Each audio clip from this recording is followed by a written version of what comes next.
I was just wondering if you could just reflect on how the offense played Saturday. I think that's a very good defense you were going up against.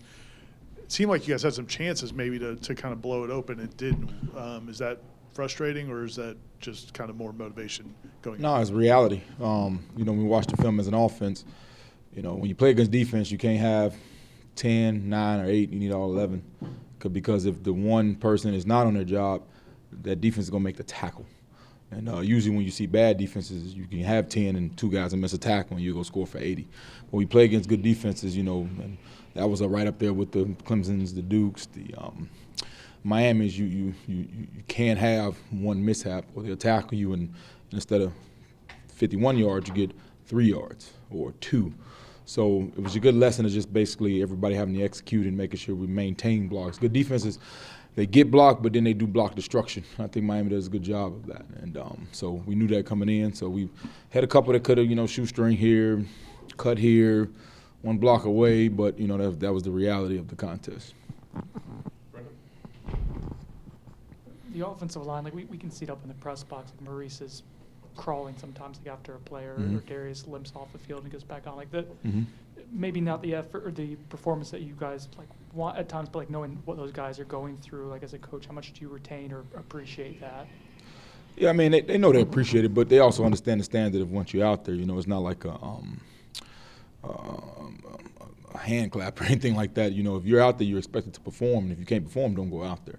So the standard still remains the standard in that regard. But no, man, we knew, what that game was going to be. We kept it simple, but, I thought for the most part they did what we asked them to do. We didn't take, we didn't turn the ball over. We didn't force anything. We didn't, we're normally a lot more aggressive, of course, but I thought the game plan that Coach had was really good and executed well, but there's a lot of missed opportunities that mostly disappointed us. When we had the chance to hit him guard, you saw, that one-leg tackle, or we just overshot it a little bit with the throw, or just little things like that, or a screen, and Jaheim, one he cut back, all those little things like that we got to take advantage of what's there when you're playing good defenses, because you're not going to break 3, 4, 5 tackles and things like that. So I think that was a learning point from that game. Trey Benson seemed to run very hard in that game. Can you just speak on his performance and how close was he to getting a lot more yardage than he actually ended up with? Yeah, I told him the 2 runs, that were favoring him in the game was the first carry where, it was kind of a scrum, and he went in there and it should have been stopped for 1, but he got 5. And the one he hit in the red zone in the touchdown. I mean, they were in a bare presentation, and we were 1 short, and he still got in. You saw the O-line finishing in the end zone to get him in the end zone. So, that's real ball when you're playing against real defenses. So I like that mentality and that attacking mentality of finding a way to get it done, even when the situation is not ideal that you want to be in. So I was proud of him for those 2 runs. Of course, everybody saw the long one, but that was one clean, everything blocked up. You got him, and there's not many of those going to show up when you're playing against a good sound defense. Coach, 3 for 12 on 3rd down, 2 field goals in the red zone. What were some of the problems situationally that you guys faced, and how can you fix that going forward, towards the end of the year? It was a kind of not a really mixed bag, just more communication one time with a signal, being able to sustain amount of blocks for a longer period of time when you got speed coming off the edges, decision making and all that kind of good things. But above all of that, I thought the positive coming out of it was not to force something catastrophic, a forced throw, a fumble, pressing or doing too much and not just taking what they give. If they don't give nothing, make sure we leave with a punt to flip the field, because I thought that was going to be big in that game to make them drive the long field. So just being smart, because you've seen us play aggressive and really attack, and we wanted to do those things. We had those drawing up, but what I thought was we didn't make a bad play a bad day. So there's a lot of things we got to clean up, get improved, and we watched every one of them and making sure we're held accountable for that. But also, at the end of the conversation was, don't make a bad play a bad day. We owned the ball, we didn't turn it over, and we didn't try to, do too much that could have caused them to have a little bit more momentum or give them the ball in the red zone or that thing that couldn't flip the field, which would have been detrimental. You guys haven't given up a ton of sacks this year. They get 3, and it seemed like on at least a couple of them, it was almost like they were getting on Jordan quicker than he expected. Was there anything, was the protection not were guys coming from areas he wasn't expecting, or were they faster than he might have expected, or what do you think? No, the last sack, they brought them all. And Mo, They did a defense where the shade was crossing face, and he anticipated the same thing that happened. It didn't, and the linebacker shot. So they run him quick that last sack for sure. The other one was a roll out the pocket, came out late by 31.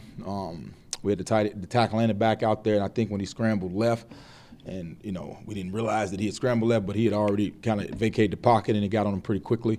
And the other one, I believe, we actually still got I think Jeremiah, I know JB won with the holding call when he escaped the pocket to the right, and they recorded that one. Those are the ones I remember. So I think it was just more of, we teach them every play is his own play. So what happened the last third down might not happen the next third down, even though it might be the same presentation. And I think he learned a lesson. Now, of course, you're not going to say, oh, he was, he wasn't a self, he wasn't 100%. But the reality of it is you can't assume something unless you know for sure.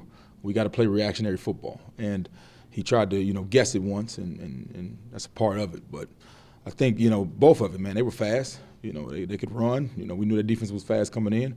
So, they got up on us pretty quick. You were talking about Maurice there at the end? At the last one. The last one was, was when I got on the most because they brought them all and we hit a shot. But the last two, they did something a little bit different. That's what good defense, they present it and then bam, it's something different. And our reaction time had to be on point. So you hear me early in interviews, I talk about the flashes of the game and how we have to be a reactionary and our reaction time have to match it for the lesson learned for the future. So, we're still getting better. Got to put him in a better position and make him understand that better going into the game. But he also understood it after. He wasn't out there running on the field celebrating nothing. He knew he had some things to get improved. With senior day this week, obviously a pretty important senior class for how kind of things have been rebuilt in the first 4 years here. I'm wondering if Jordan's probably at the top of that list. I'm wondering if you have a couple moments or memories. There are so many to choose from that stand out from Jordan, your favorites. Well, yeah, they have allowed our staff to enjoy full circle, even the context of questions that you get. It goes from, critiquing are you ever going to win to how you win now, which is a full circle progress of anything. And even seeing young men in their lives who I used to chase to class and chase them to practice, who are beating us to practice and already understanding the mistakes when they get to the sideline. That's why you don't see these huge blow-ups. So all full circle. Now, Jordan in particular, what you remember is just his journey of going from not the guy to the team.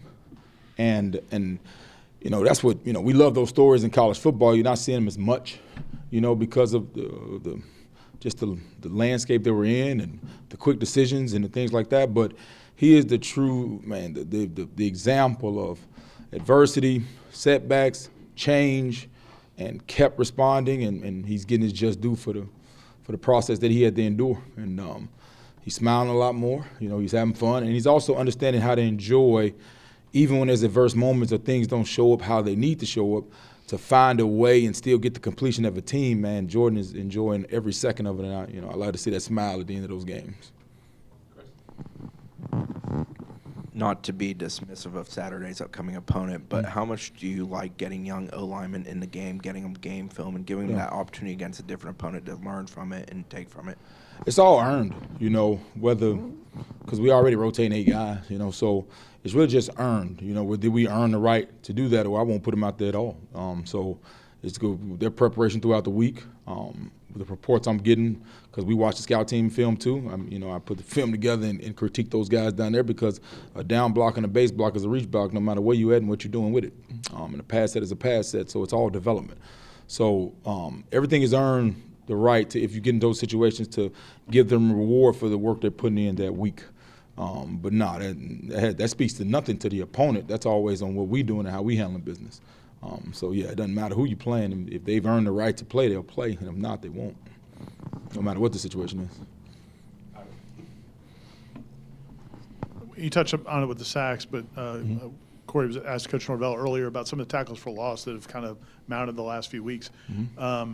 How much of that do you feel like is things you guys need to look at scheme-wise, or is it just simply execution? Both. We had a couple of things in this game plan that we didn't probably carry into this game that were new. We got called twice on it.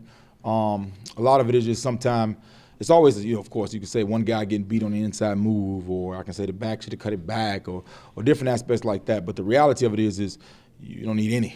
And we got to make sure not only scheme-wise but assignment-wise and also understanding of situation, where is that is that situation where there's 1st and 10, or is it 3rd and short? What is that defender going to do?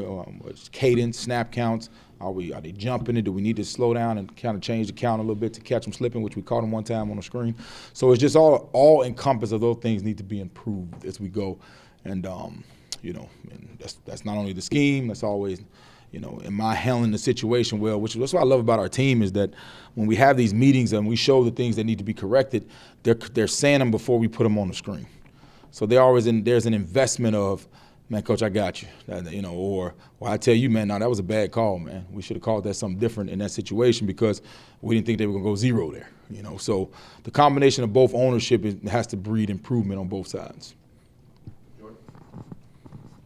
Coach, you rotated the offensive line as little as you have this year. Was that more of matchup-based or more kind of just like trusting the veterans in a big spot?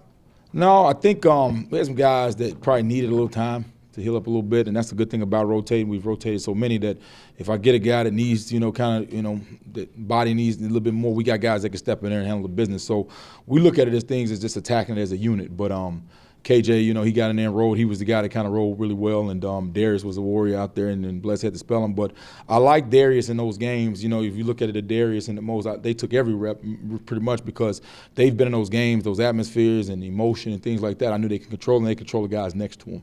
So I thought that was a smart play. And we also didn't play as many plays. It was about 60 plays, I think, total. So the play count was a little down, too, so we didn't get in too deep into the rotation. But, no, I thought the guys that we entrusted to go out there did a good job. And I thought KJ, when his name was called upon, he gave us some good sets. Sorry, just one more. Coach Norvell talked about the discipline from the offense. Mm-hmm. Jordan mentioned a lot how much trash talk Miami was doing. How important was it for you guys to keep your cool? Because it felt like the Miami defense was talking after every play, trying to bring you guys into the mess. It goes back to the thing I talked about with the 3rd downs where we couldn't do anything to give them anything. We had to make them earn it. And, we didn't have any false starts, on offensively we didn't have any personal fouls. So we didn't give them any advantage points to be able to flip the field and get a free 7 or get a momentum swing, or we don't have the advantage with them, not make them go march 80 on the other side because you got to play complementary football. So I was proud of our guys for their emotional control. Now we got to be better on some aspects about football, especially when you're playing a good, solid defense. But overall, as far as not putting us in a very compromised decision, you see, because it comes down to one possession. I think Coach put out a stat the last 23 times or something like that. I think 18 of them have come down to a possession. So, looking at history and things like that, we just want to make sure we put ourselves in a position where we don't give away a game because of our lack of mental discipline or focus. So I thought, handling that, that was the first thing I complimented them on was their focus and maintaining those kind of emotional type games. It's not a huge deal, but you guys don't usually call timeouts on offense. Mm-hmm.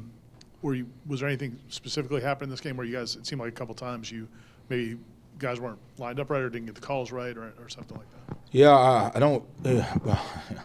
A couple of times is we had some things built in that we wanted to do certain things to specific things, and we also, that going back to the other two, we didn't want to do anything that was going to put us in a compromising situation. So, because like you said, those games come down to one possession, no matter what the situation is, that game historically has come down to it. So instead of having something catastrophic happen, we would go ahead and take the timeout.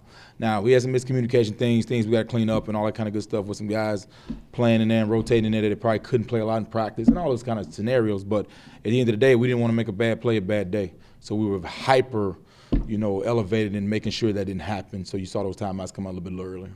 Okay, thanks, guys. Thank y'all.